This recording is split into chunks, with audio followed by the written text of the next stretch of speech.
नमो रिहन्ताणं नमः सिद्धाणं नमायर्याणं नमो वज्रायाणं नमो लोहे संवसापुणम् एषु पञ्च नमोकारो सर्वपावपणासनो मङ्गलाणं च सर्वेशं परमं हवै मङ्गलम्। जय जगदेव जोनि वेयाणो जगगुरु जगानंदो जगनाहो जगबंधु जय जगप्रियामो भय जय सुयान बभवो तीर्थयराणम अपक्षिमो जय जय गुरुलोगाणं जय महप्पा महावीर सर्वारिष्ट प्रणाशाय सर्वाभीष्टार्थदायिने सर्वलब्धि निधानाय श्री गौतम स्वामिने नमः। श्री सुधर्म स्वामिने नमः।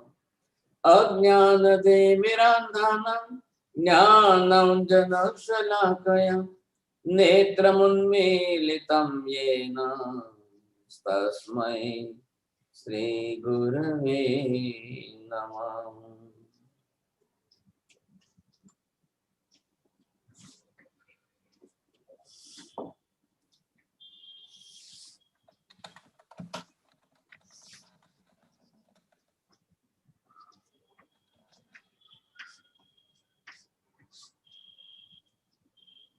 आरा के क्रम के अंदर तीसरा आरा चला और तीसरे आरे के अंत में आते आते यहाँ पर पहले आदेश्वर भगवान एक हुए तीसरे आरे के अंत में। बाद में तीसरा आरा 3 बरस और 8.5 महीने के पश्चात पूरा हो गया।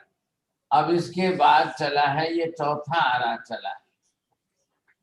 अब चौथा आरा जो चला है इसके अंदर आते आते यहाँ क्रम से जो है ये दूसरे अजितनाथ, तीसरे संभवनाथ, चौथे अभिनंदन स्वामी, ऐसे करते करते करते लास्ट में यहाँ आप एक के बाद ये 23 तीर्थंकर यहाँ पर हुए और लास्ट में यहाँ पर 24वें तीर्थंकर महावीर स्वामी। अब इस तरह से एक के बाद एक 24 तीर्थंकर भगवान हुए। अब आपको ये भी ख्याल आ जाएगा कि भगवान जिस तरह से होते गए और यहाँ लास्ट में चौथा आरा समाप्त हो जाता है। चौथा आरा भी महावीर स्वामी के 72 वर्ष का आयुष्य पूर्ण होने के सिर्फ 3 बरस और 8.5 महीने के बाद चौथा आरा पूरा हो जाता है। और उसके बाद में जो है ये 5वां आरा चलता है और 5वां आरा जो है जिस तरह से चलते चलते अब ये बहुत छोटा 21,000 बरस का एक काल और महावीर स्वामी के मोक्ष में जाने से यहाँ महावीर स्वामी हुए, मोक्ष में गए। अब हम यहाँ आते आते आते यहाँ पर जो है आज यहाँ पहुंचे हैं। तो महावीर स्वामी को हुए कितने 2546 बरस आज हो रहे हैं। ये 2546वां बरस है। अब थोड़े दिन के बाद मतलब 2 दिन के बाद ये पूरा हो जाएगा बरस और महावीर स्वामी के बाद का 2547वां बरस शुरू होगा। अब इतना सा काल अभी हम यहाँ हैं तो 21,000 बरस का पंचम आरे का कलयुग है। अभी 18,500 बरस और बाकी ये कलयुग निकालने के बाकी। तो यहाँ पर ये है देखिए कि यहाँ ये जैन धर्म के लिए सबसे बड़ा पीक पीरियड जो है मतलब यहाँ 23 भगवान होते हैं। अब 23 तीर्थंकर परमात्मा यहाँ होते हैं। अब ये सभी भगवान होना है। अब इतने बाकी के आरे सब बीत जाते हैं, किसी आरे में इतने नहीं होते हैं और इसी एक ही आरे में चौथे आरे में यहाँ पर सब भगवान होते हैं। अब तीसरा आरा इतना बड़ा खाली गया है और वो 2 कोड़ा कोड़ी सागरों का खाली गया, लेकिन कोई भगवान नहीं हुए तो धर्म की स्थापना भी नहीं हुई और अंत में लास्ट में सिर्फ इतना सा पीरियड बाकी रहा तब आदेश्वर भगवान हुए सब, पहले तीर्थंकर हुए। अब इसके बाद जो है एक के बाद एक के बाद एक के बाद एक तीर्थंकर भगवान होते रहे। तो भगवान भी यहाँ होते रहे, तो भगवान ने धर्म की स्थापना की। अब ये धर्म भी वहां पर चला, तो लोग धर्म करते भी रहे। धर्म करते रहे तो कर्म का क्षय हुआ, कर्म क्षय हुआ तो मोक्ष में जाते रहे। ये बरोबर प्रक्रिया चलती रही। अब जिस तरह से परमात्मा के निर्वाण जीवन की प्रक्रिया, अब आते आते भगवान महावीर स्वामी के लास्ट जीवन की बात है। हम थोड़ा सा महावीर स्वामी के जीवन को समझने की कोशिश करेंगे, आपको ये ख्याल आ जाएगा। अब परमात्मा महावीर का जीवन जिस तरह से चला है, अब भगवान महावीर स्वामी यहाँ पर आए, ये हुआ भगवान का च्यवन। भगवान महावीर स्वामी का च्यवन हुआ 10वें प्राणत देवलोक से, और वो भी आषाढ़ सुदी छठ की रात्रि में। तो भगवान देवलोक से उतर करके माता के गर्भ में आए। पहले देवानंदा की कुक्षी में आए, वहां से भगवान जो है त्रिशला माता की कुक्षी में पधारे। अब 9.5 महीने के बाद जो है ये भगवान का जन्म हुआ। चैत्र सुदी 13 की रात्रि में महावीर स्वामी भगवान का जन्म हुआ। अब ये जीवन काल भगवान का चल रहा है, तो यहाँ तक आते आते भगवान का जो है ये बाल्यकाल चला। ये भगवान का बाल्यकाल चला है। अब बाल्यकाल के अंदर भगवान बाल स्वरूप में, छोटे स्वरूप में है, वर्धमान कुमार के रूप में। तो वो भी बच्चों के साथ खेलते तो थे ही थे। इतने छोटे बाल कुमार है, तो भगवान भी बच्चों के साथ खेलना करना, उनका जीवन भी उस हिसाब से चला ही है। अब आते आते भगवान बड़े हुए। अब यहाँ भगवान की जो है शादी भी हुई। अब इनके बाद उन्होंने अपना कर्तव्य निभाया। एक बेटी हुई तो बेटी की भी शादी कर दी। अब आते आते महावीर स्वामी यहाँ पर 28 वर्ष की उम्र के हुए। अब 28 वर्ष की उम्र के हुए तो उनके माता पिता का स्वर्गवास हो गया। भगवान के माता त्रिशला देवी, पिता सिद्धार्थ राजा। अब उनका स्वर्गवास हो गया। अब वो स्वर्ग में चले गए सब। अब माता पिता के स्वर्ग जाने के बाद अब महावीर स्वामी ने अपने बड़े भाई साहब नंदीवर्धन को विनंती की, अब मेरा प्रतिज्ञा का काल पूरा हो गया है, मैं संसार छोड़ के दीक्षा लेना चाहता हूँ। तब बड़े भाई साहब नंदीवर्धन ने कहा कि अभी तो माता पिता का स्वर्गवास हुआ है, अभी उनका दुख तो सहन नहीं हो रहा है, और आप भी जा करके अब आपका भी दुख सहन करना मेरे लिए बहुत मुश्किल हो जाएगा। मैं आपको विनंती करता हूं कि 2 बरस के लिए और रुक जाओ, बाद में निकलना। महावीर स्वामी ने बड़े भाई साहब की आज्ञा को शिरोधार्य करके स्वीकार कर लिया। चलो ठीक है, जैसी आपकी मर्जी, लेकिन मैं संसार में अलिप्त रहूंगा। क्या? बिल्कुल मैं प्रासों का अन्न लूंगा और बिल्कुल जो है शुद्ध स्वरूप में रहूंगा। मैं भूमि पर संथारा करके सोऊंगा। मैं किसी भी राजपाट की, आपकी किसी भी संसार की प्रक्रिया में भाग नहीं लूंगा। अब बड़े भाई साहब नंदीवर्धन ने बात स्वीकार कर ली। चलो भाई, आप मेरे कहने पर 2 साल रह तो रहे हो, तो मैं भी आपकी बात स्वीकार कर लेता हूँ। ऐसे करके 1 बरस बीत गया। अब ये 29वां बरस आया। अब यहाँ पर महावीर स्वामी ने बरसी दान देना प्रारंभ किया। 1 बरस तक भगवान बरसी दान देते हैं जगत के जीवों का कल्याण करने के लिए। अब ये आया 30वां वर्ष। अब 30वें वर्ष में भगवान महावीर स्वामी यहाँ पर दीक्षा लेते। अब ये भगवान की दीक्षा का काल है। संयम स्वीकार करके अब साधना के मार्ग पर निकल पड़े हैं। अब यहाँ पर भगवान दीक्षा लेकर के अब अपने जीवन का बहुत बड़ा कीमती काल जो है ये इन्होंने यहाँ तक बिताया। ये 12.5 बरस का काल है, और इस काल का नाम दिया है कि ये भगवान की साधना का काल है।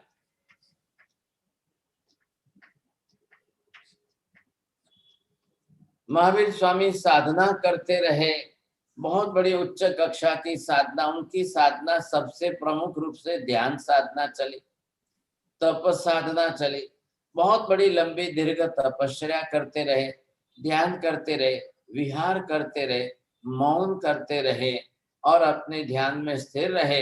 अब उनको किसी देव देवियों का, दूसरों का ध्यान तो करना ही नहीं है साहब, उनको तो अपनी आत्मा का ही ध्यान करना है। मेरा कर्म क्षय कैसे हुए, इसी लक्ष्य पर उनको केंद्रित रह करके ध्यान करना है। और 12.5 वर्षों में उपसर्ग कितने हुए, जितने उपसर्ग हुए वो सारे सहन किए उन्होंने, और समता के संभाव से सहन करते करते निद्रा भी काफी हुई, कर्म क्षय का प्रमाण भी काफी बढ़ा। तब महावीर स्वामी को यहाँ पर आए भगवान, ये 42 वर्ष की उम्र में जो है, अब महावीर स्वामी को यहाँ केवल ज्ञान, केवल दर्शन की प्राप्ति हुई। मतलब भगवान महावीर स्वामी केवल ही सर्वज्ञ बने, then he become a omnipotent teacher, he become as a omniscient teacher। अब उनका इतना ज्ञान बढ़ा, तीनों काल का सब कुछ एक साथ में उनको दिखाई देने लगा, तीनों काल का एक साथ में सब कुछ जानने लग गए। ये बड़ी विशेषता उनके जीवन की रही। और इस तरह से ज्ञान इतना प्राप्त हुआ, अब परमात्मा अपनी तरह से जो है विचरण कर रहे हैं।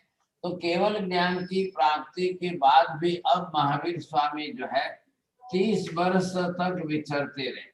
अब 30 वर्ष तक विचरते विचरते भगवान जो है देशना देते रहे, सब तक सब जगह विचरण करते रहे, जहां जाते वहां चातुर्मास होते रहे, देशना देते रहे। अब भगवान के साथ में बहुत साधु साध्वी वगैरह अनेक हैं, 11 गणधर बने हैं। जो भगवान देशना देते हैं वो गणधर उसको नोट्स कर लेते हैं। अब उस हिसाब से आगम शास्त्र वगैरह सब बन गए। 30 वर्ष का काल भगवान देशना देते देते अब लास्ट में अपने आयुष्य की समाप्ति के काल में यहाँ पधारे। अब ये लास्ट मतलब उनका 72 वर्ष का जो आयुष्य है, अब ये अंतिम चातुर्मास यहाँ पर है। अब अंतिम चातुर्मास के लिए मुख्य रूप से हस्तिपाल राजा की पौषधशाला में हस्तिपाल राजा ने विनंती की। उनकी विनंती से भगवान जो है बैठे हैं, और भगवान 4 महीने तक चातुर्मास से, बहुत बड़ी विशाल व्यवस्था है। अब कितने हजारों साधु साध्वी वहां पर है, वो भी देशना सुनने के लिए रुके हैं, और भी श्रावक श्राविका वगैरह आते हैं, अनेक लोग आ रहे हैं, देशना सुनते हैं। नहीं तो 90% भगवान की सारी देशनाएं जो है समवसरण में होती है, हर जगह पर समवसरण ही होते रहे और भगवान देशना देते रहे। लेकिन इस बार यहाँ हस्तिपाल राजा है, उन्होंने आग्रह किया है, भगवान ये चातुर्मास का लाभ मुझे मिलना चाहिए, मैं लाभ लेना चाहता हूँ। सारी व्यवस्था हस्तिपाल राजा ने की है, अब सबके लिए व्यवस्था है, कोई भी आ जाए भगवान के वहां पर चरणों में, तो जो भी आए वो सब अपनी तरफ से देशना सुनते रहे। अब अंतिम दिन है, चातुर्मास आप जानते हैं 4 महीने का होता है, और अंतिम काल में भगवान आए, और आते आते दीपावली आ रही। भगवान ने क्या देखा कि मेरा नाम कर्म और गोत्र कर्म आयुष्य से थोड़ा बड़ा है, तो मैं उसको आयुष्य के लेवल में लाने के लिए 2 दिन तक देशना दे दूं। अब भगवान का 24वां छठ चल रहा है, 2 उपवास उनके बेले के 24वें उपवास है, तो उनको दूसरा कुछ खाना भी नहीं है, पानी पीना भी नहीं है। तो भगवान ने अखंड धारा से देशना देने शुरू किया। अब कल धनतेरस है, और धनतेरस की रात्रि से भगवान देशना देंगे, तो बाकी के लोग जो भी आए हैं, जितने भी आए हैं, वो भी भगवान के देशना सुनने के लिए आहार पानी का त्याग करके बैठे, ताकि हम देशना सुन सके। आप जानते हैं कि अगर हमारे पिता की मृत्यु होती है, और अंतिम समय में पिता अगर बेटों को बुला करके उपदेश देते हैं, तो लास्ट मोमेंट का उनका उपदेश कितना वैल्यूएबल, कितना कीमती होता है, ये हम सबको ख्याल आ जाएगा। तो ऐसे में जब भगवान की देशना है, लेकिन एक विशेषता है कि महावीर स्वामी ने किसी को कहा नहीं है कि this is my last sermon, not at all. तो भगवान अपनी तरफ से बिल्कुल स्थिर है, देशना देते जा रहे। आज दिन तक कभी भी नहीं हुआ ऐसा कि भगवान नॉन स्टॉप देशना दे रहे। भगवान की देशना हमेशा सुबह 3 घंटे, दोपहर को 3 घंटे, दोनों टाइम 3-3 घंटे चलती है, इसको प्रहर कहते हैं। प्राचीन सिस्टम की भाषा के अंदर उसको प्रहर, प्रहर मतलब 3 घंटे का समय। सुबह 3 घंटे का देशना देते हैं और फिर वापस दोपहर के बाद भी 3 घंटे के देशना। लेकिन ये क्रम पूरे 30 बरस तक चला, सब लोगों ने सुनी। आज भगवान जो है रात से ही देशना शुरू कर रहे और नॉन स्टॉप देशना दे रहे हैं। अब 4 घंटे बीत गए, 6 घंटे बीत गए, 8 घंटे बीत गए, 10 घंटे बीत गए, भगवान नॉन स्टॉप बोल रहे हैं। तो बाकी सब लोग भी क्या करेंगे? वो बिल्कुल नॉन स्टॉप देशना सुनने के लिए स्थिर बैठे हुए हैं और सबको परमात्मा की देशना सुनने का आनंद है। तो वो देशना श्रवण कर रहे हैं। भगवान ने क्या देशना दी, कैसी देशना दी, मैंने आपको शनिवार रविवार को 2 दिन के अंदर थोड़े से अध्ययन आपको समझा है। टॉपिक क्या है, सब्जेक्ट क्या है, किस पॉइंट पर भगवान ने क्या उपदेश दिया। फिर वापस कल शनि रवि है, तो शनि रवि को आपको और 2 दिन के अंदर दूसरे अध्याय की देशना समझाएंगे, सुनाएंगे सर। आज हम भगवान का ध्यान करेंगे। आज हमें जाप साधना और ध्यान साधना करनी है ताकि हमको परमात्मा के इस अंतिम स्थिति का भी अनुभव हो और ख्याल में आए।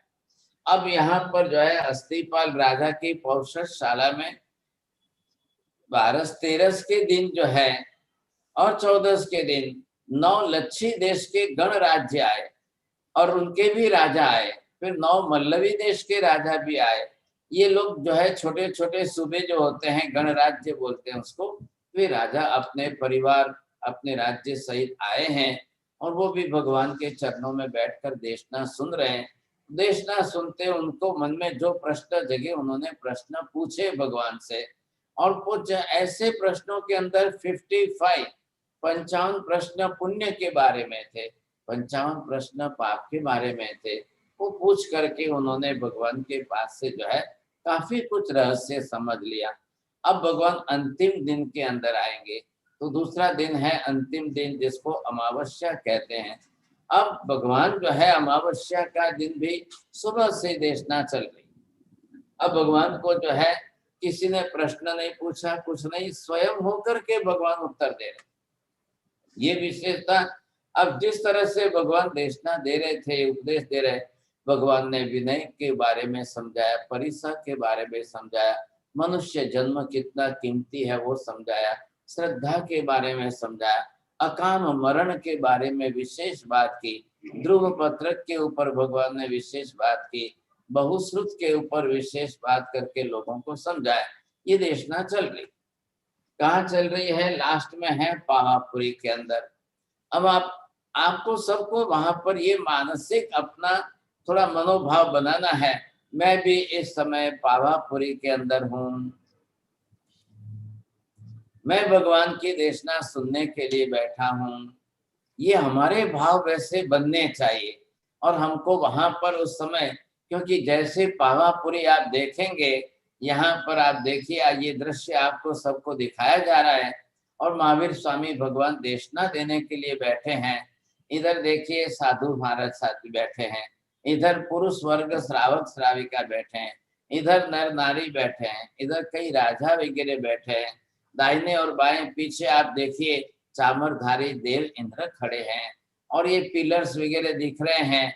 तो भगवान हस्तिपाल राजा की पौषशाला में, अभी आपको यहाँ समवसरण नहीं दिखेगा क्योंकि समवसरण का दृश्य अलग ही होता है, उसमें 12 पर्षदा वगैरह चारों तरफ रहती है।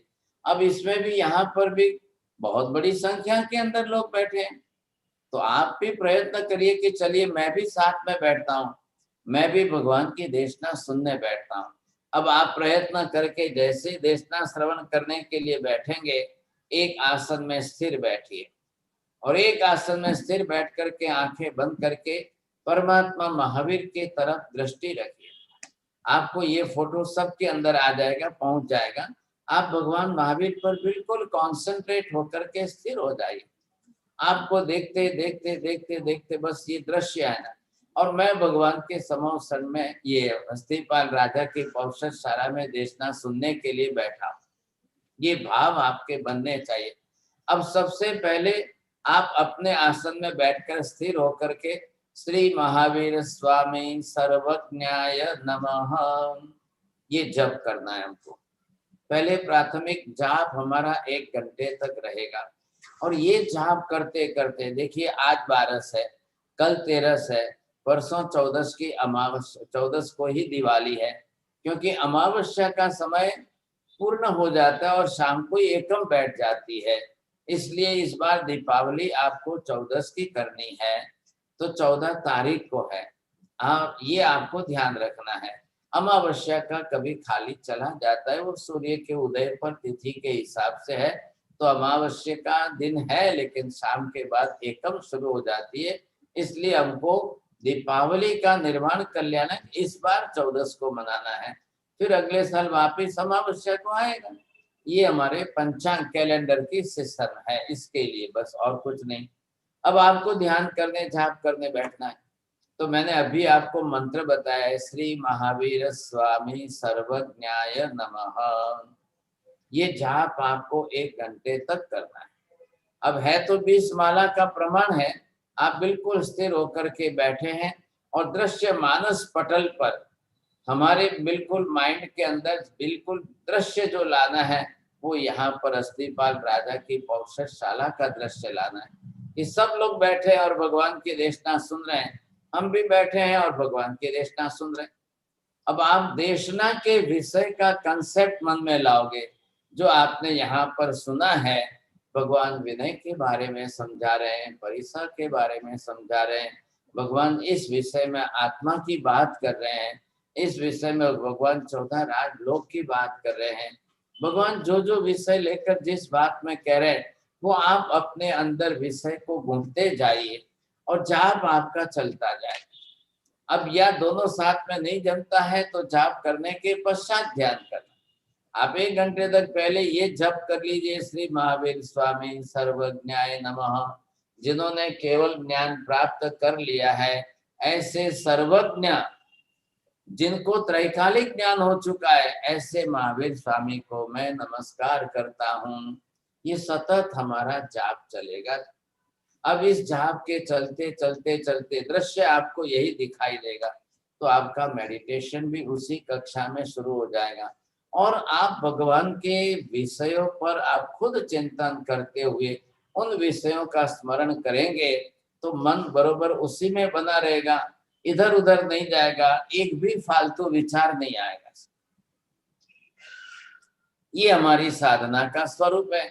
अब करते करते आपकी जितनी स्थिरता बनेगी, ख्याल है, उतनी स्थिरता तक। अब सब लोग ध्यान नहीं लगा पाए, अगर वो साधना में देशना के विषय आकर समझ में ना आ जाए, तो जो आपने धर्म तत्व के ऊपर श्रवण किया है, जो आपका ज्ञान बना है, समझ बनी, वो विचार करिए, उसी को लाइए और स्थिरता बनाइए और जाप भी चलता रहे और ध्यान में वो विषय आप देखते रहिए और भगवान यहाँ विराजमान है, ये देशना दे रहे हैं, ये आपके ज्ञान में स्पष्ट होता जाए। एक भी इधर उधर का फालतू विचार नहीं आएगा। आप 1 घंटे तक 2 घंटे तक आराम से बैठे बैठे ये कर सकते। अब सवाल ये है कि कई लोगों का आसन नहीं बन पाता है, वो शरीर की कमजोरी है, तो आप अपनी तरफ से कुर्सी पर बैठिए, आपको जिस तरह से सहारा लेकर बैठना है बैठिए, लेकिन आप इसी विषय में स्थिर रह करके अपनी ध्यान साधना करें। अब ये करते करते करते आपका जाप भी पूरा हो जाए और फिर बाद में घंटे तक ये चलते रहे, परमात्मा के दर्शन करते हुए भगवान देशना की मुद्रा में देशना दे रहे हैं। कभी आप लोग जो है हिंदुस्तान में आए होंगे, कभी पावापुरी के दर्शन करने गए होंगे। जो पावापुरी के अंदर 2 मंदिर है, एक मंदिर तो गांव के अंदर है, वही भगवान महावीर स्वामी की देशना का ओरिजिनल प्लेस है, वहां बैठकर भगवान ने देशना दी थी। और शरीर छोड़कर जब उनका निर्माण हो गया, उसके बाद में जो है वो उनके अग्नि संस्कार की यात्रा निकली और जल मंदिर पावापुरी वहां गए, तब भगवान के देह का अग्नि संस्कार किया था। तो वो कहाँ लेंगे आप अपनी तरह से बाद में, लेकिन पहले तो भगवान जहाँ जो गांव का मंदिर है, आप गए हो कहीं तो आपने ब्लैक कलर की श्याम वर्ण की चरण पादुका दी और ऊपर एक छोटी छतरी बनी हुई है, वो ओरिजिनल प्लेस जहाँ भगवान ध्यान में बैठे थे और जहाँ बैठकर भगवान देशना दे रहे थे। तो वो कक्षा आपके बिल्कुल मानस पटल पर याद करिए और वहां तक मन ले जा करके उस दृश्य को देखने की पूरी कोशिश करिए। आप बरोबर देखते रहेंगे, स्थिरता आपकी बनी रहेगी, तो बरोबर आपको ख्याल आ जाएगा। अब मन वहां लगना चाहिए, इसलिए इधर उधर मन नहीं जाना चाहिए, बस बात इतनी सी है। तो ये स्थिरता आपकी बनी रहेगी, जाप चलता रहेगा। एक विभाग यहाँ पूरा किया हमने। अब आया अमावस्या की रात्रि का समय, तो आप फिर कल भी करिए, आज भी करिए, कल भी करिए, परसों भी करिए। तो 2-3 दिन तक हमारा अभ्यास इसमें चले तो बहुत अच्छा होगा साहब। देखिए, कोई देवी देवताओं के आप करने की आशा मत रखिए, कोई इच्छा मत रखिए। इधर उधर जाएंगे, कोई देवी देवताओं करने का सोचेंगे साहब, किसी से कोई मतलब नहीं है। जैन मात्र के लिए अमावस्या, ये दीपावली भगवान महावीर स्वामी के निर्वाण कल्याण का समय। बाकी के आपके पास पूरा बरस पड़ा है, 360 दिन आपके पास है। आप कभी भी अपनी तरफ से जो है देवी देवताओं को, जिनको जो इच्छा हो वो आप जाने, लेकिन एक पवित्र निर्वाण कल्याणक दिन, आप किसी भी संप्रदाय से हो, किसी भी पंथ से, मत से हो, कोई फर्क नहीं पड़ता है। सबके लिए दीपावली पर्व महावीर स्वामी के निर्वाण कल्याणक का पर्व। अब बाद में कोई 24वें के बाद 25वें भगवान तो होने वाले नहीं, 24 ही भगवान होते हैं। इधर देखिए आप, अब लास्ट में महावीर स्वामी का निर्वाण होने के बाद 3 बरस 8.5 महीने बचते हैं। अब कैसे 25वें भगवान होंगे? समय भी तो नहीं है ना। जब समय नहीं है तो क्या करेंगे हम? अब यहाँ पर आपको ये दृश्य देखना है कि महावीर स्वामी भगवान देशना देते हैं और भगवान की देशना चलती है। अब भगवान देशना चलते चलते चलते अमावस्या की रात्रि को 2 बजे के आसपास चालू देशना है, सब सुन रहे हैं, सब बैठे हैं, और अचानक भगवान ने आयुष्य पूर्ण होने का निमित्त आ गया, तो महावीर स्वामी एकदम मौन हो गए। मौन होकर के वो भी अपनी तरफ से एकदम जो है स्थिर हो गए। अचानक भगवान ने आंखें भी बंद कर ली और बोलना भी बंद कर लिया और मौन होकर के स्थिर हो गए। लोग अचानक विचार में पड़ गए, सुनने वाले श्रोता लोग, हजारों लोग बैठे हैं, साधु साध्वी भी हैं, श्रावक श्राविका है, सब बैठे हुए हैं। अब वो चिंता तो हो गई, क्या हुआ क्या हुआ क्या हुआ। तो कोई हमारे जैसे सामान्य बुद्धि वाले, अरे भाई भगवान 2 दिन से बोल रहे हैं ना, थक गए होंगे, इसलिए शायद थोड़ी देर के लिए विश्राम करते होंगे, आराम करेंगे फिर बोलेंगे, थोड़ी देर आराम करने के बाद फिर बोलेंगे। ऐसा लोग अपने मन में कुछ सोचने लगे, लेकिन सच्चाई अलग ही थी। महावीर स्वामी को ख्याल आ गया, अब मेरा अंतिम समय है, आयुष्य पूर्ण होने वाला है। तो उनके 4 घाती कर्म और बचे, जो क्षय हो चुके थे, लेकिन अघाती ऐसे 4 कर्म अभी बचे हुए बाकी थे। तो नाम गोत्र और वेदनीय कर्म है, उसका काल पूर्ण करना है, और लास्ट में आयुष्य है ये, तो आयुष्य समाप्त होगा, उसके पहले जाकर के उनको ये करना है। अब वो 14वें गुणस्थान पर आकर के बहुत अल्प समय बचता है। ये गुणस्थान की बात मैं बता रहा हूं आपको। अब भगवान महावीर अपनी तरफ से यहाँ पर जो है अंत में भगवान का जो है ये 13वां गुणस्थानक ये था, और यहाँ से निकल करके अब भगवान जो है ये 14वें गुणस्थान पर पधारे। तो यहाँ तो भगवान केवल ही थे, अब यहाँ से आकर के भगवान 14वें गुणस्थान पर आ रहे हैं। अब भगवान की देशना का समय बहुत अल्प बचा, तो यहाँ भगवान जो है वो मौन हो गए, अब स्थिर हो गए। अब भगवान का बोलना बंद हुआ, लेकिन ध्यान की धारा शुक्ल ध्यान के आगे के चरण में चलेगी। तो यहाँ पर भगवान का अपना नाम कर्म, गोत्र कर्म, ये कर्म क्षय कर रहे हैं, और इधर आते लास्ट में अब उनके पास आयुष्य ही क्षय करना है। तो भगवान ने पहले क्या किया, योग निरोध बोलते हैं इसको। तो यहाँ पर योग निरोध की क्रिया करके अब शैलेशीकरण के अंदर अपने शरीर को बिल्कुल पाषाण की तरह से स्थिर कर लिया, और अंदर से आत्मा प्रदेशों को सॉलिड बना लिया। आत्मा प्रदेशों को इकट्ठा किया और उसके अंदर जो है उन्होंने उसको पूरी तरह से सॉलिड बना लिया। सॉलिड मतलब एकदम पत्थर की तरह से चला है, तो वो हो गया एकदम शैलेशीकरण की क्रिया के अंदर स्थिर हो गए। अब उसमें उनको जो है आत्मा को छोड़ना है। अब हो गए, आठों ही कर्म समाप्त कर लेते हैं, शरीर छोड़ना है, और शरीर ऐसा छोड़ना है कि दोबारा वापस शरीर लेना ही ना पड़े, बनाना ही नहीं पड़े सब, और कर्म भी इतने सब छोड़ देना कि दोबारा कोई कर्म बनाना ही नहीं है। अब ये छोड़ करके महावीर स्वामी यहाँ पर अपनी तरफ से निकल करके अब सीधे यहाँ से निर्वाण प्राप्त करके अब इनकी आत्मा जा रही है, और ये जा करके यहाँ लोकांत प्रदेश, और यहाँ जाकर के बिल्कुल वो अपनी तरह से स्थिर हो जाते।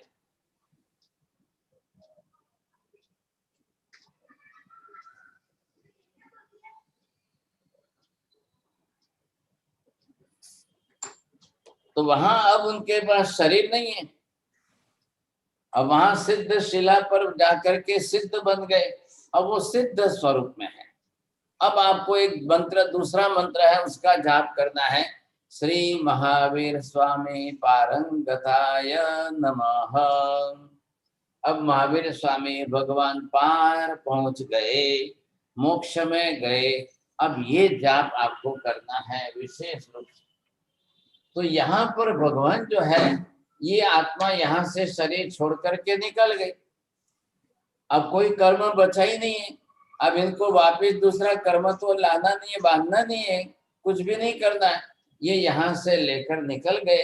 अब उस समय देवता वगैरह आए, भगवान का निर्वाण समझकर अब देवता वगैरह आए, तो उन्होंने जो है ईद राखो पाछू, अब देवता वगैरह आए तो भगवान के शरीर को वापस जो है उन्होंने नहलाया, साफ किया, और सब करके उनको पालकी में आरूढ़ किया। अब ये जो आप देख रहे हैं यहाँ पर कि पालकी बनाई है, इसको पालकी बोलते हैं। अब एकदम जो है देवताओं ने सब कुछ तैयार किया और महावीर स्वामी को बैठाया, और इधर सब लोग नगर लोग वासी वगैरह जो थे वो इकट्ठे हुए थे, और फिर भगवान के अग्नि संस्कार की यात्रा सुबह निकालेंगे। अब सुबह निकाल कर ले जाएंगे, तो नगर में से प्रदक्षिणा देते हुए पावापुरी नगरी के बाहर जो है, जहाँ आप लोग यात्रा करने गए होंगे, तो जल मंदिर जिसको हम बोलते हैं, वहां जाकर के, उस समय तो जल मंदिर नहीं था, लेकिन उस समय वहां पर जो है भूमि पर रखे और चंदन, ये चंदन के काष्ठ वगैरह ला करके चिता बनाई, और चिता बना करके इंद्र महाराज के आदेश से अग्नि कुमार ने अग्नि प्रज्वलित की, और इस अग्नि प्रज्वलित करते करते आके शरीर तो उदारी की था, जैसा हमारा ही शरीर है वैसा उनका ही था।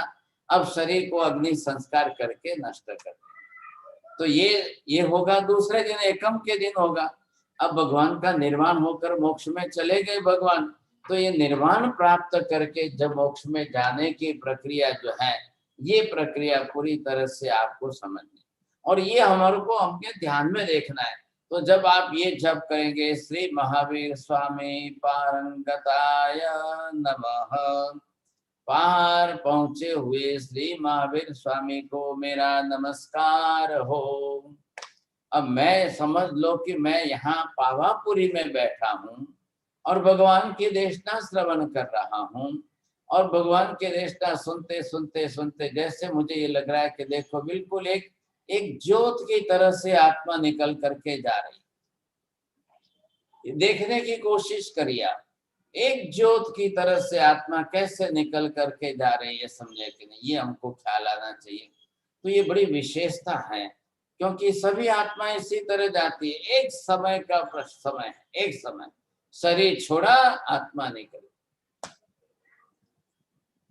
जैसे ही शरीर छोड़ करके आत्मा निकले, और सीधे ही वहां से इनको ये लोकांत का भाग आ गया, जिसको हम आप बोलते हैं ना 14 राजलोक का क्षेत्र जो है। अब 14 राजलोक का विस्तार आप करने जाओ, तो ये क्षेत्र जो है इस तरह से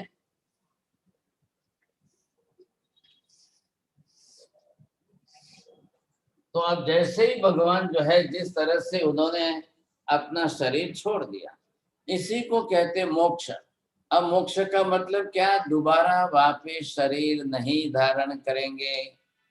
अब शरीर धारण करने के लिए जन्म लेना पड़ेगा, जन्म लेने के लिए माता के गर्भ में आना पड़ेगा, उसके लिए फिर उनको कर्म बांधने पड़ेंगे, तो ये प्रक्रिया ही बंद हो गई। अब ये पूरी प्रक्रिया बंद हो गई तो इनको कुछ भी नहीं। अब सिर्फ वहां पर जो है, अब आत्मा वहां पर है, अब शरीर नहीं है, साथ अकेली आत्मा है। आत्मा बिल्कुल शुद्ध स्वरूप में है। अब शुद्ध स्वरूप में है तो उसको कोई कर्म ही नहीं है। जैसे कपड़ा मैला हो तो कैसा होता है, और बिल्कुल कपड़ा साफ सुथरा स्वच्छ हो तो कैसा होता है, कितना फर्क पड़ गया साहब। ऐसी कक्षा में वहां पर सिद्ध स्वरूप में है महावीर स्वामी। ये दृश्य हमको बरोबर देखना है, और इस समय आपको जाप करना है। 1 घंटे तक जाप करेंगे, ये दृश्य आप देखते रहेंगे। 2 दिन के अंदर 2 विषय का हो गया। अब तीसरे दिन सुबह जो है, मतलब एकम के दिन, आप सुबह जो है 16 तारीख को नूतन वर्ष प्रारंभ होता है, तो उस दिन प्रभात काल में सुबह सुबह 5 बजे के समय में यही समाचार गौतम स्वामी को मिलते हैं, और वो फिर जो है वहां से विहार करके आते हैं तो रास्ते में कुछ लोगों का ग्रुप देख करके उनको पूछते हैं, भाई क्या बात है, आप लोग रो क्यों रहे हो, क्या हो गया, क्या हुआ है, रोते क्यों। और उस समय लोग अपनी तरफ से, जो हम अभी यहाँ से उठ करके आ रहे हैं, भगवान की देशना चल रही थी, हम लोग बैठे थे, भगवान की देशना सुन रहे थे, और भगवान ने तो अंतिम समय में निर्वाण प्राप्त कर लिया, मोक्ष में चले गए। अब ये सुनकर गौतम स्वामी को बड़ा दुख हुआ, क्योंकि 30 वर्ष तक महावीर स्वामी के साथ गौतम स्वामी ने रह करके उनकी सेवा भैयावच की है। ये बहुत बड़ी उनकी सेवा भक्ति की है, तो गौतम स्वामी को थोड़ा दुख जरूर होता है। और वो अपने दुख के अंदर, एक चिंता के अंदर कि भगवान आपने मेरे को लास्ट टाइम में अलग भेज दिया, मैं आपके साथ आता तो क्या मोक्ष में जगह कम हो जाती क्या, या मैं आपके साथ आता तो क्या आप मुझे लेकर नहीं जाते, या मेरे कारण आप जा नहीं पाते। ऐसी जो एक थोड़ी बाल चेष्टा जैसे बोलते हैं, कि इस तरह से उनका विचार इस तरह से चला। लेकिन वो थोड़ी देर के लिए रहा, फिर उनको भी तो ज्ञानी थे, समझ में आ गया भगवान के प्रथम गणधर थे, आत्मा अशरीरी विनाशी है, नाशवंत है, और मैं जिसको भगवान समझ रहा हूँ, मैं जिनके नाम का रटन स्मरण कर रहा हूँ, वो आखिर कौन है। तो ये शब्द उनको ध्यान में आया कि वी शब्द किसके लिए है, वीत, और र शब्द किसके लिए है, राग। तो आखिर भगवान तो कौन है, वो तो वितरागी है, उनको कहाँ राग है, उनको किसका मोह है। मैं अपनी तरफ से राग कर रहा हूँ, मैं मोह कर रहा हूँ, भगवान तो बिल्कुल अलिप्त है, न उनको राग है, न द्वेष है, न कुछ भी। ऐसे परमात्मा, ऐसे परमात्मा, अब मैं क्या उनके प्रति राग करूंगे। अब ये चिंतन करने की धारा में चले। अरे मैं समझता हूँ भगवान क्या मेरे ऊपर रागी रहेंगे क्या, तो भगवान तो वीतरागी है, तो मेरे ऊपर क्यों राग रखेंगे। अब परमात्मा को वीर वीर वीर वीर बोलते बोलते वीत रस राग, अरे महावीर को मैं वीर वीर समझता हूँ, वो तो वीतरागी है। ऐसे वितरागी परमात्मा को समझ करके जब भगवान मोक्ष पा चुके हैं, तो ये तो आत्मा की एक शुद्ध अवस्था है। फिर गौतम स्वामी की चिंतन की धारा शुरू हो गई। अब गौतम स्वामी की चिंतन की धारा इतनी चली, उतनी उनके कर्म क्षय होने लगे, और वो भी ध्यान में तल्लीन हो गए। अब उनका कर्म क्षय होते होते चारों घाती कर्म का क्षय हुआ, वो भी इधर वितरागी बन गए, उनको भी केवल ज्ञान हो गया, केवल ही बनकर, सर्वज्ञ बनकर सारा ही सत्य तत्व उनकी समझ में स्पष्ट आ गया। आप सुबह सुबह तीसरा ध्यान करिए और मंत्र जाप करिए, श्री गौतम स्वामी सर्वज्ञाय नमः। बस नाम उनका लीजिए, वो सर्वज्ञ बने हैं, नमः से आप उनको नमस्कार करिए। अब वो भी 1 घंटे तक करना है।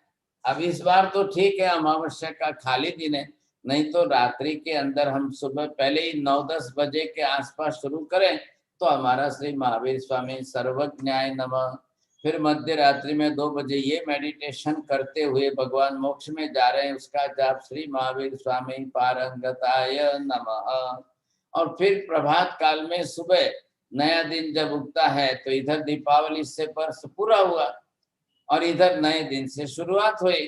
तो जैन धर्म के अंदर लोगों के लिए स्पेशली हैप्पी न्यू ईयर जो है ये एकम कार्तिक शुद्ध एकम से हो रही, हमारे लिए वो है 1 जनवरी नहीं है साहब, ये आपका जो है क्रिश्चियन कैलेंडर से चलता है। तो यहाँ पर ये विशेषता है। आप तीनों मंत्रों का जाप करें। मंत्र जाप देखिए 20 माला दिए तो 1 घंटा भर लग जाए, तो उसी समय आपका साइमल्टेनियसली मेडिटेशन हो। मेडिटेशन का एक सब्जेक्ट मैंने आपको ये बताया कि महावीर स्वामी भगवान को केवल ज्ञान हो रहे हैं, भगवान केवली के रूप में ही आ रहे हैं, 30 बरस तक केवली के रूप में ही रहे, तो निरंतर बरोबर उनके केवल ज्ञान का, क्योंकि केवली है तो देशना दे रहे हैं ना, तो ये बात आपको ध्यान में रहनी है। और यहाँ तक भगवान की देशना का स्मरण करिए, फिर देशना सुनते रहिए। मैं पावापुरी में अस्थिपाल राजा की पौषशाला में इतनी पब्लिक के बीच में मैं भी बैठा हूँ, मैं भगवान की देशना श्रवण कर रहा हूँ। भगवान की देशना के कंटेंट्स जो है वो आप बरोबर याद करते हुए अपने मन में लाइए और मानस पटल पर एक चित्र बनाइए कि ऐसे परमात्मा, ऐसे लोग बैठे हैं और सब देशना सुनने बैठे हैं, तो मैं भी उसमें स्थिर बैठकर देशना सुन। तीसरा सब्जेक्ट आपने लिया, यहाँ पर भगवान महावीर निर्वाण प्राप्त करके मोक्ष में जा रहे हैं, तो वो यहाँ से यहाँ पर 14वें गुणस्थान पर आए, अरोगी या अयोगी बने, योगों का निरोध किया और अपने आत्मा प्रदेशों को सॉलिड करके अंदर बिल्कुल स्थिर बन गए। अब शरीर छोड़ना ही है ऐसा। शैलेशीकरण की प्रक्रिया की, अंत में सारे चारों अघाती कर्म का क्षय हुआ और निर्वाण पा करके भगवान मोक्ष में जा रहे हैं। अब ये प्रक्रिया हो गई। उसके बाद में प्रभात काल में गौतम स्वामी को केवल ज्ञान होता है। अब कंटेंट्स बदलिए थोड़े से और जाप का मंत्र रहेगा श्री गौतम स्वामी सर्वज्ञाय नमः। ये जाप 1 घंटे तक करके अब उनकी ध्यान साधना करिए कि गौतम स्वामी केवली बने। अब देवता वगैरह आएंगे, अब उनको सुवर्ण कमल पर विराजमान करेंगे, अब गौतम स्वामी केवल ज्ञान के युग से पुनः देशना देंगे। ये प्रक्रिया इधर घटेगी।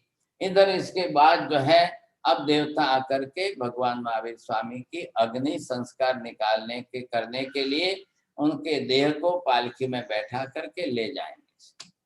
अब ले जाने के बाद अवापुरी के बाहर उद्यान के अंदर खुला मैदान बहुत बड़ा है, वहां पर चंदन के काष्ठ की चिता बना करके भगवान की पालकी रखेंगे, अग्नि कुमार अग्नि प्रज्वलित करेंगे और चिता के अंदर भगवान का देह, नश्वर देह जो है जल करके भस्म हो जाएगा। अब देवता आकर के उनकी दाढ़ा आदि जो मिलती है वो ले जाकर स्वर्ग में अपने रत्न डब्बे में रख करके उनकी भी ये परमात्मा का अंश है ये समझकर वहां पर जाप ध्यान वगैरह साधना वो भी करते हैं। इतना चित्र मैंने आपके सामने प्रस्तुत किया है, ये वर्णन है तो आपको करना है। अब कुछ लोग जाप करेंगे तो हमारी ट्रेडिशनल सिस्टम जो है देववंदन भी करना है, महावीर स्वामी के निर्वाण के देववंदन करेंगे। फिर आपके पास पुस्तक है देववंदन माला तो उसमें है तो उसमें से आप करिए। फिर प्रभात काल में गौतम स्वामी का केवल ज्ञान होता है तो उनका भी आप केवल ज्ञान से देववंदन वगैरह करिए। तो उसके अंदर भी देववंदन में सारा चैप्टर यही आता है, सब्जेक्ट जो है उसके कंटेंट्स में यही आता है और इसी का हम मेडिटेशन करें। अब मेडिटेशन की सिस्टम जो हमारी जो हमेशा रेगुलर चल रही थी, हम नवकार मंत्र का कर रहे थे। आज मैंने सोचा दीपावली का पर्व आ रहा है तो अचानक इस समय ये इच्छा हुई कि चलो आज भगवान महावीर स्वामी का जाप सिखाते हैं, ध्यान सिखाते हैं। अब जो भी भाग्यशाली हो, जो जहां पर भी हो, कोई कहाँ पर हो, तो आप ये सीख गए, समझ गए। अब आप भले ही इसकी वापस रिकॉर्डिंग खोलेंगे, आप 2 बार सुनेंगे इसको, मंत्र भी आप लिख लीजिए और उसके हिसाब से आप जाप करेंगे, ध्यान करेंगे। ये 2 दिन की हमारी साधना दीपावली की इस पर चलेगी। आपको जितनी निर्जरा होगी, कर्म क्षय जितने प्रमाण में बढ़ेगा उतना किसी अन्य देवी देवता के जाप आराधना से कर्म क्षय नहीं होगा। ये हमारे लिए मुख्य महत्व का विषय, हम अपने कर्म क्षय कैसे कर सकते हैं और मैक्सिमम कर्म क्षय कैसे करना है। देवी देवताओं की जाप साधना वो बहुत इजी चीज है, बहुत संभव है, लेकिन प्रसंग महावीर स्वामी का है। कोई देवी देवता निर्वाण नहीं पा रहे हैं, कोई देवी देवता मोक्ष में नहीं जाते हैं, कुछ नहीं होता है। यहाँ तो महावीर स्वामी तो मोक्ष में जा रहे हैं, वो तो अपना शरीर छोड़कर निर्वाण पा करके जा रहे हैं सब।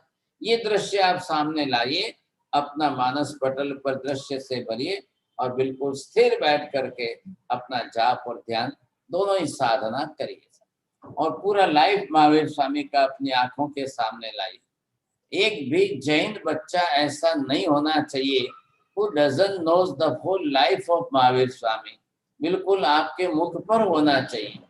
एक एक जैन मात्र को, बच्चे से लेकर बड़ों तक, सबको भगवान महावीर का पूरा जीवन चरित्र उसकी आंखों के सामने क्लियर कट होना चाहिए, ताकि आपको भगवान के बारे में जब भी बोलना पड़े, सोचना पड़े, समझना पड़े तो बहुत जल्दी आसानी से आ जाए। ये मैंने आज आपके सामने प्रस्तुत किया है। अब तो समय भी बहुत कम बचा है, अब इसमें तो किसी को प्रश्न पूछना नहीं है, बोलिए साहब। अब किसी को भी प्रश्न हो तो आप पूछ सकते हो। हाँ, ये दृश्य आपको जरा दिखा रहे हैं, गौतम स्वामी देखिए। अब गौतम स्वामी बिल्कुल यहाँ पर किस तरह से मुद्रा में अब देशना दे रहे हैं। ये सुवर्ण कमल बनाया है, सुवर्ण कमल में विराजमान है देशना। लेकिन इधर दो दृश्य थे कि जब वो सुबह वहां से विहार करके आ रहे थे, तब दोनों दृश्य आप देखेंगे कि वो खड़े हैं, विहार करके चल के आ रहे थे। अचानक जब उन्होंने सुन करके उनको बड़ा अफसोस हुआ और ये सुन करके उनको लगा अरे कैसे चलेंगे, कैसे करेंगे। तो ये उस समय थोड़ी देर के लिए उनको एक मानसिक चिंता जरूर हुई थी, थोड़ी देर के लिए। और उसके बाद में उनको जब केवल ज्ञान हो गया तो केवल ज्ञान के अंदर गौतम स्वामी स्थिर हो गए और वो अपनी तरह से देशना दे करके सबको समझाएं। तो हमारा तो नया प्रभात हो गया। एक भगवान महावीर स्वामी के केवल ज्ञान का तो अंत आ गया और यहाँ पर गौतम स्वामी को केवल ज्ञान अंत शुरुआत हो गई, नई शुरुआत। तो जैनों ने इस दिन से नया दिन बनाना शुरू कर दिया। भगवान के केवल ज्ञान का अंत हुआ तो भी गौतम स्वामी को तो हो ही गया केवल ज्ञान, चलो आज से नया दिन शुरू करेंगे। तो ये पूरी प्रक्रिया है। अब प्रक्रिया को अच्छी तरह से आप समझ लीजिए और ये आपको करना है। जिनको जिनको भी आप भेजें, जो भी लोग हैं आपके रिलेटिव्स में, परिचय में, एक एक व्यक्ति के पास ज्यादा ग्रुप बने हुए हैं तो आप सबको भेजिए। क्या है कि लोग करेंगे तो सही, कुछ सीखेंगे, कुछ समझेंगे तो करेंगे। ये बात है मुख्य रूप से। बोलो, कोई ने पूछे?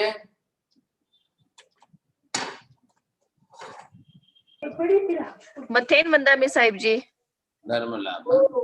साहिब जी, अभी ये 2 माला गिनने को बोलिए तो उसमें लाभ क्या होता है गौतम स्वामी को और महावीर स्वामी, उसमें लाभ क्या मिलता है? जैसे नौकार मंत्र में इतना लाभ है तो उसमें लाभ क्या मिलता है?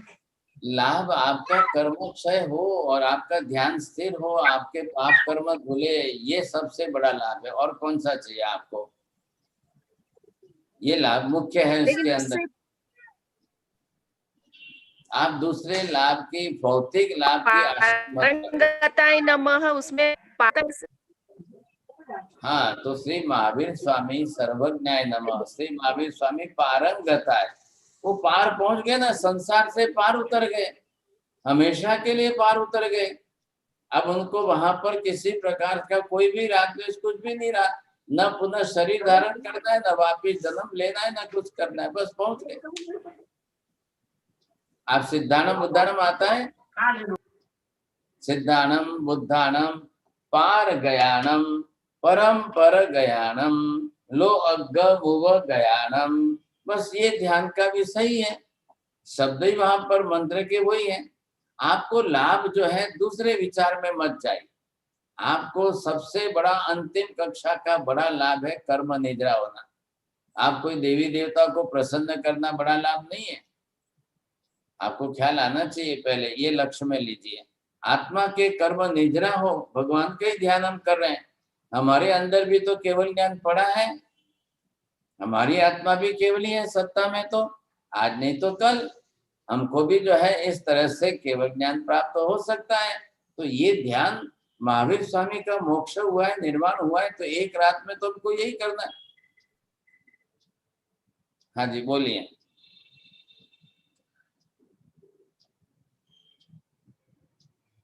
बोले और किसी को प्रश्न पूछना है? साहेब मथेण वंदामी हाँ बोलो धर्मलाल।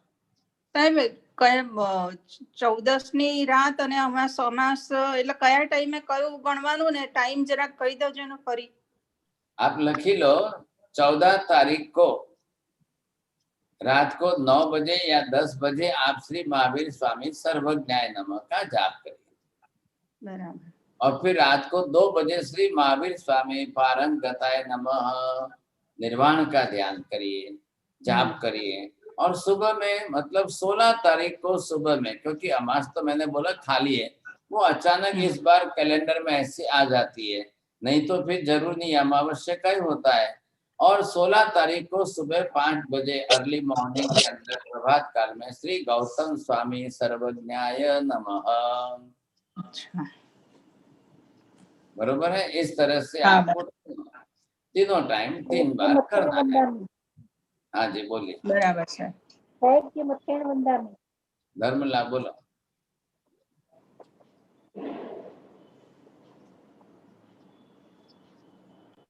कई प्रश्न पूछू है तो बोलो।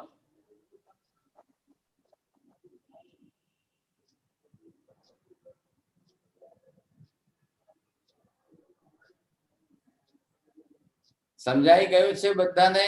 અને જે છે તમને રેકોર્ડિંગ બધાને આવી જશે અને આ ફોટો ચિત્ર પણ સામે આવશે, એ પ્રમાણે બધા તમે કરી શકશો. ખ્યાલ આવે? અને દેશના આપણે ચાલી જ રહી છે પરમ દિવસ પછી શનિવારે રવિવારે 2 દિવસ દેશના છે, બધાએ સાંભળજો. ફરી આપણે નેક્સ્ટ ટાઈમથી પાછું આવતા ગુરુવારથી નવકાર મંત્રનું શરૂ કરશું. नमो हरिहंताणं नमो सिद्धाणं नमो आयर्याणं नमो वज्रायाणं नमो लोहे सर्वसापुणं एषु पंच नमोकारो सर्वपापपणासनो मंगलाणं च सर्वेसिं परमं अवहि मंगलम् मंगलं भगवान् वीरो मंगलं गौतम प्रभु मंगलम स्थूलिभद्राद्या जैन धर्मोस्तु मंगलम सर्वारिष्टगुणशाय सर्वाभीष्टार्थदायिने सर्वलब्धि निधानाय श्री गौतम स्वामिने नमः। चत्तारि मंगलम अरिहंता मंगलम सिद्धा मंगलम साहु मंगलम केवली पन्नतो धम्मो मंगलम। चत्तारि लोकोत्तमा अरिहंता लोकोत्तमा सिद्धा लोकोत्तमा साहु लोकोत्तमा केवली पन्नतो धम्मो लोकोत्तमो। चत्तारि शरणं पवज्जामि अरिहन्ते शरणं पवज्जामि सिद्धे शरणं पवज्जामि साहु शरणं पवज्जामि केवली पन्नतं धम्मं शरणं पवज्जामि। सर्वमंगलमांगल्यं सर्वकल्याणकारणं प्रधानं सर्वधर्माणां जैनं जयति शासनम्। धर्मला बहुत आशीर्वाद। हाँ मथेण वंदामी महाराज जी સાહેબ ટીકા વંદન महाराज साहेब धर्मला सदा રહેજો महाराज जी खूब खूब मथेण वंदन महाराज जी सबको हैप्पी दिवाली બધાને પ્રણામ